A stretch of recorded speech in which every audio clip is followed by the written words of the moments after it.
One's view with regards to MSO and MSP will determine what sexual activities one will consider morally wrong and which ones are morally permissible.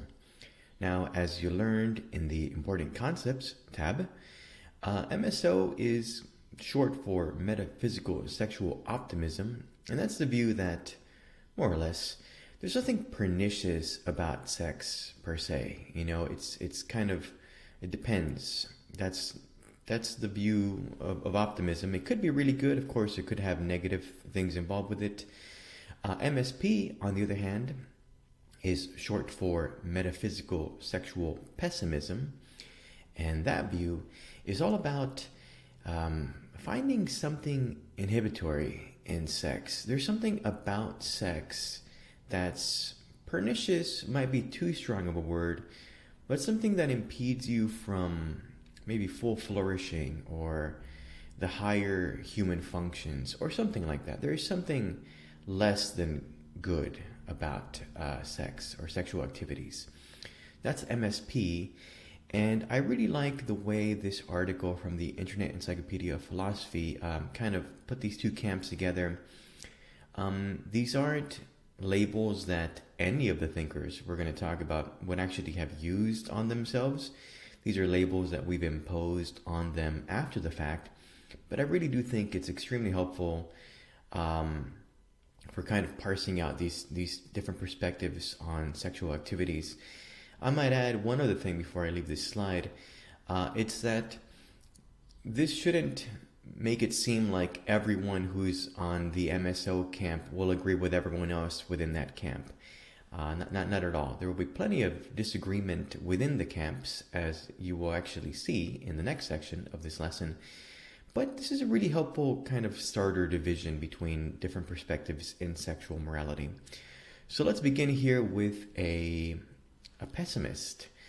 So Augustine of Hippo, which is today in Algeria, is a pretty good example, I think, of a pessimist. Maybe my favorite one, which is why I chose him to start this off here.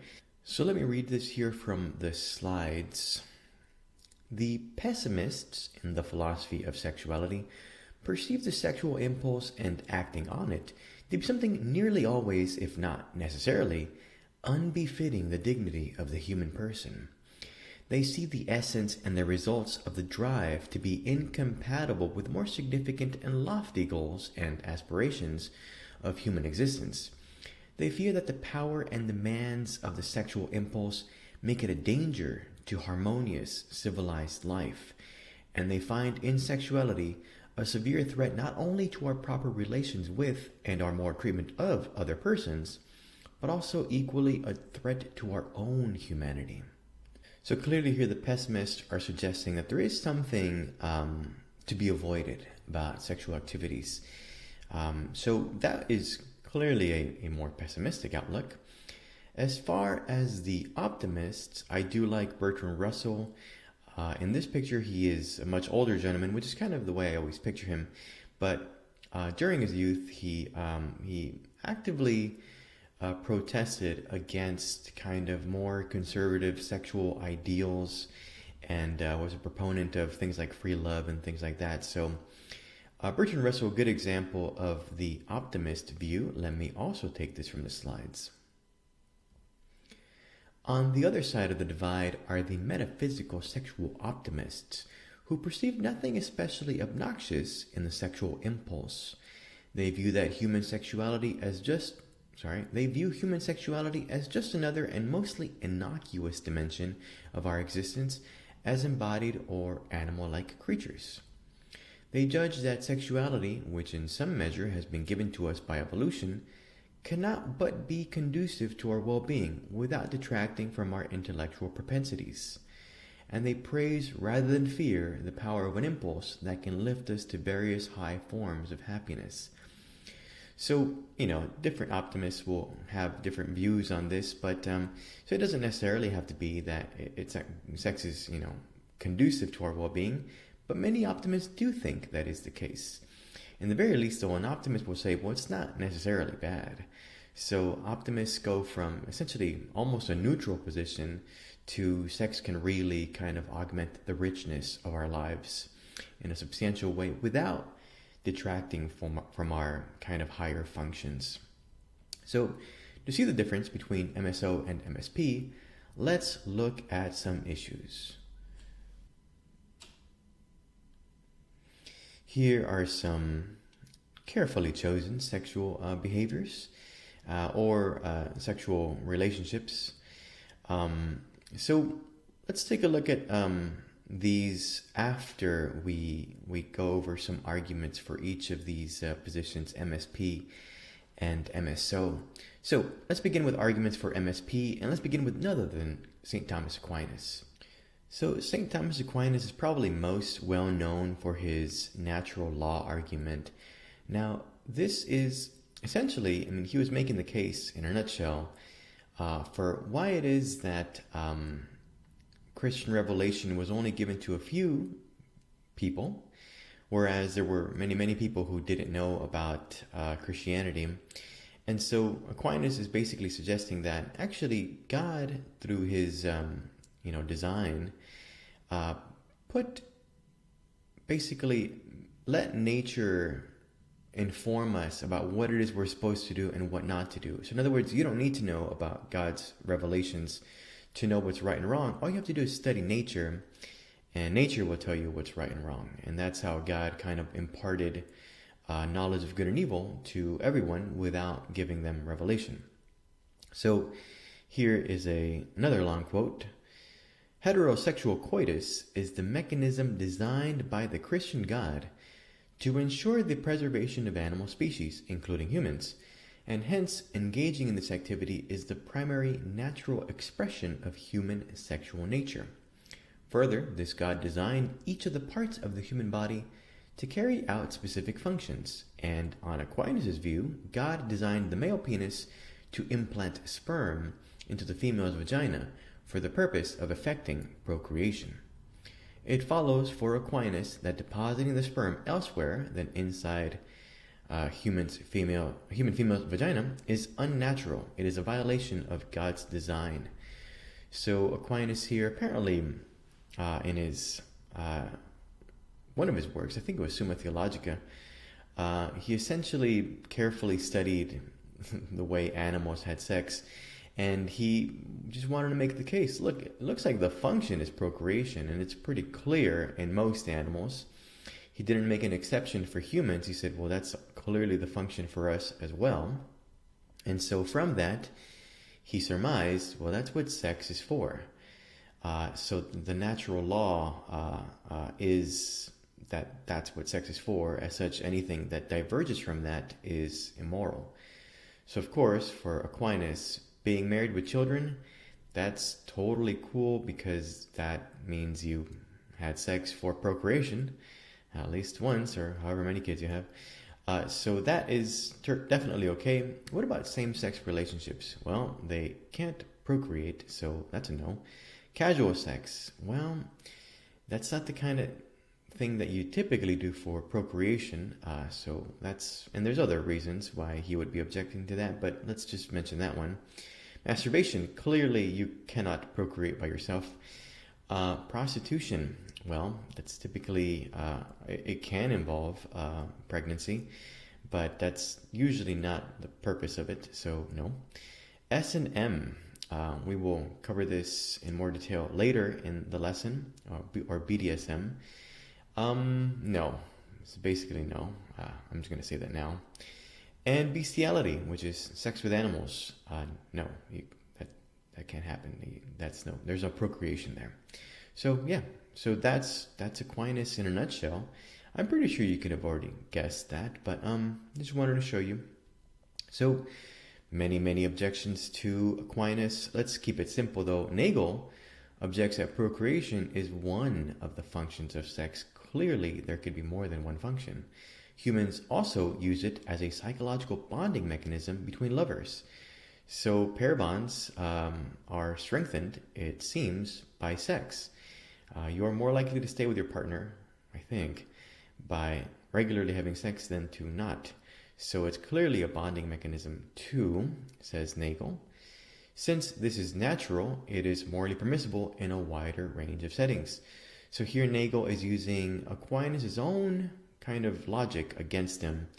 And so that doesn't look very good for Aquinas there. But, of course, one can also argue for MSP without a divinely inspired natural law argument. And this is where the one and only Immanuel Kant comes in. Now, of course, Kant is known for his categorical imperative, and that is exactly what he will be utilizing to kind of make us weary of sexual activities. So let me take this from the slides here.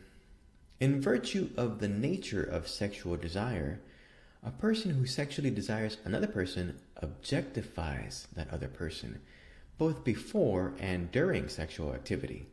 Sex, says Kant, makes of the loved person an object of appetite. Taken by itself, it is a degradation of human nature. So that's from his lectures on ethics, which I've talked about before.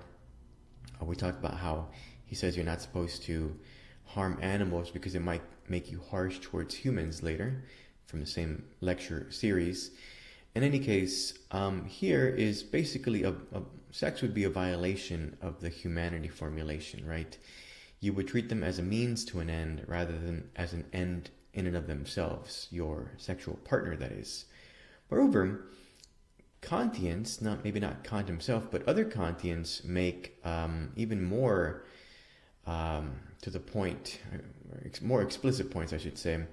So just think about sexual seduction for a second. Now, I know this might not be the most seductive picture in the world, but think about it for a second. You can even pause to think about how sexual seduction, kind of plays out in human interactions. Here is what one Kantian says. Bernard Baumrin makes a point. Sexual interaction is essentially manipulative, physically, psychologically, emotionally, and even intellectually. We go out of our way, for example, to make ourselves look more attractive and desirable to the other person than we really are. And we go to great lengths to conceal our defects. Now you can imagine in class when we talk about this, there is quite an uproar when we talk about how makeup might be a form of maybe benign, but still something slightly, maybe not manipulative about it, but partially deceptive. I mean, certainly that isn't how one looks all the time. So that's one thing, and you can talk about, whether it be heels for women or boots for men that make them look taller. You also kind of don't divulge all your preferences when you're meeting someone. You might, I don't know, if someone likes, for example, some particular activity that you don't at all like, you might not say that, right? So there is a series of kind of a typical list of things that you might do that might be considered deceptive if one is required, as in Kantian moral law, to be fully honest all the time. Further, the sexual act itself is peculiar, with its uncontrollable arousal, involuntary jerkings, and its yearning to master and consume the other person's body. Sex itself is less than human, more animalistic, Kant is going to suggest.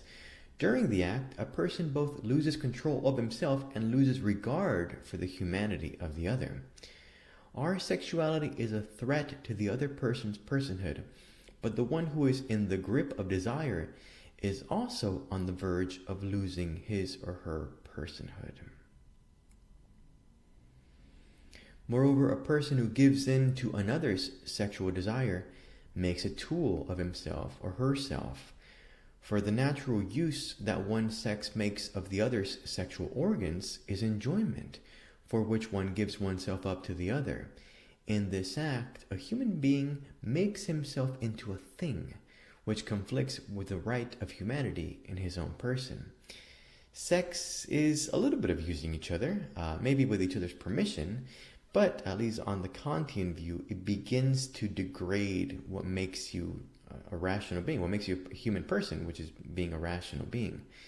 And certainly, It doesn't take much imagination to think about how some people, maybe someone you know, maybe you, have been less than rational when you're either infatuated or in the grip of sexual lust for someone else, right? So you tend to make some mistakes in those circumstances. And so at least on that count, Kant appears to be right.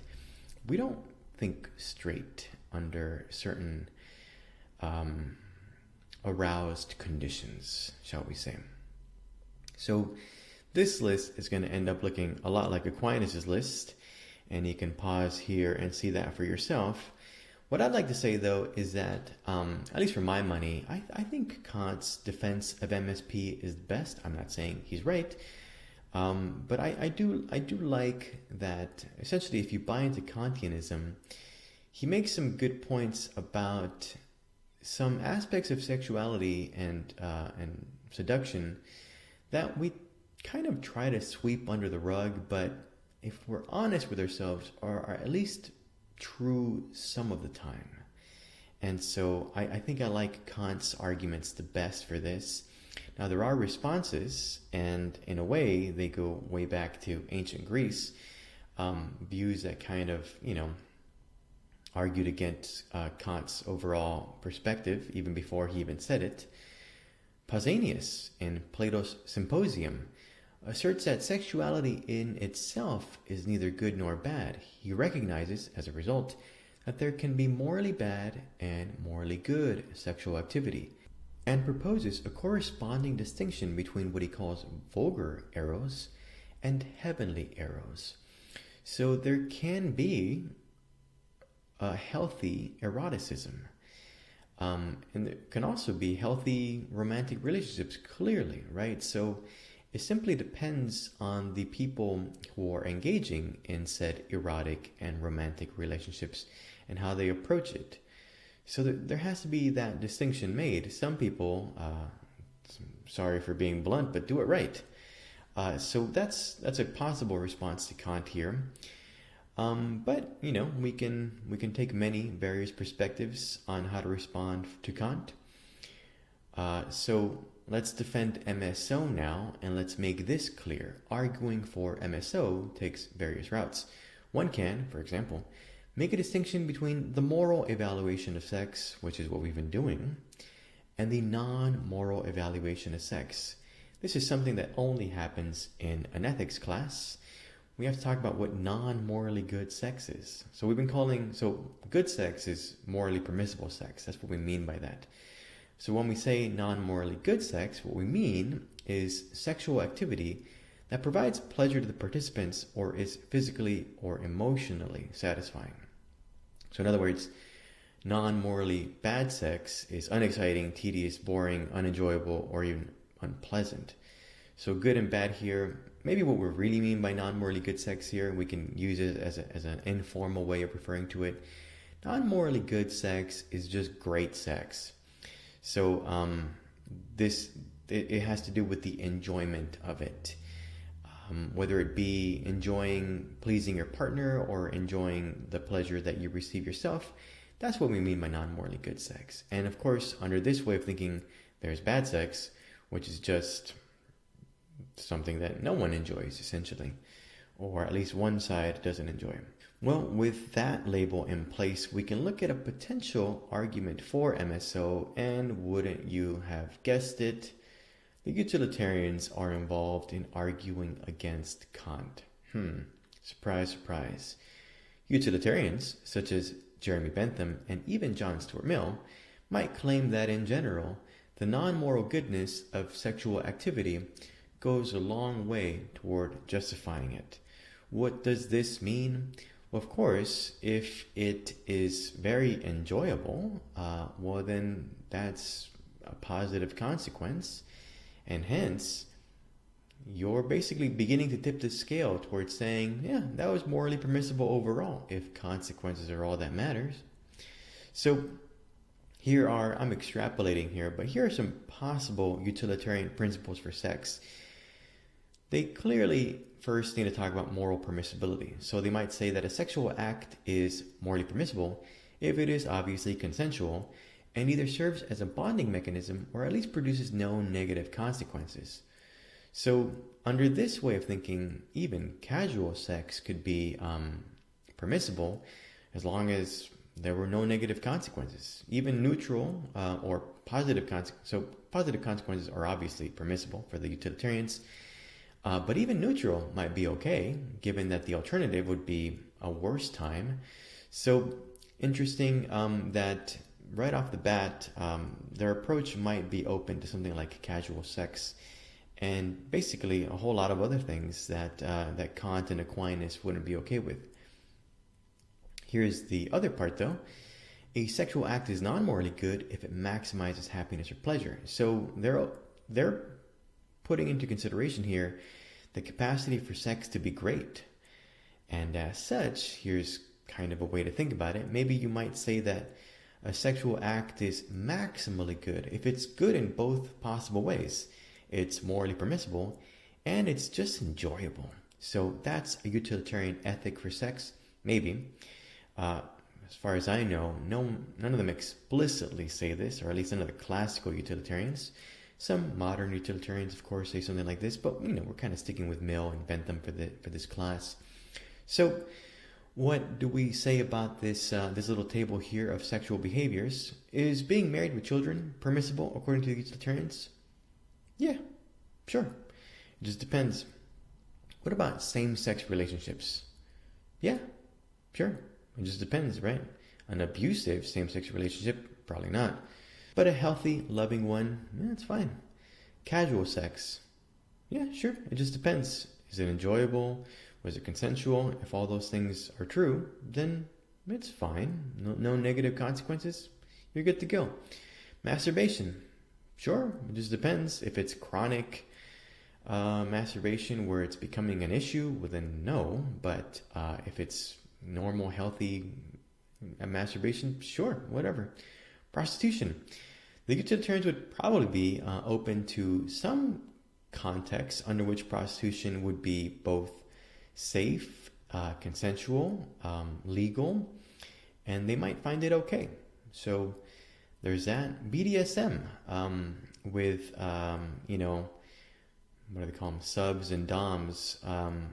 There's a little bit of pain involved, but those people like that. So I think it's okay for them too. I'm kind of going on a limb here, but that might be okay with them too. It just, as long as it's all consensual and it's the kind of pain that they actually derive pleasure from for some reason, that's okay. And bestiality. Yeah, no one thinks bestiality is okay.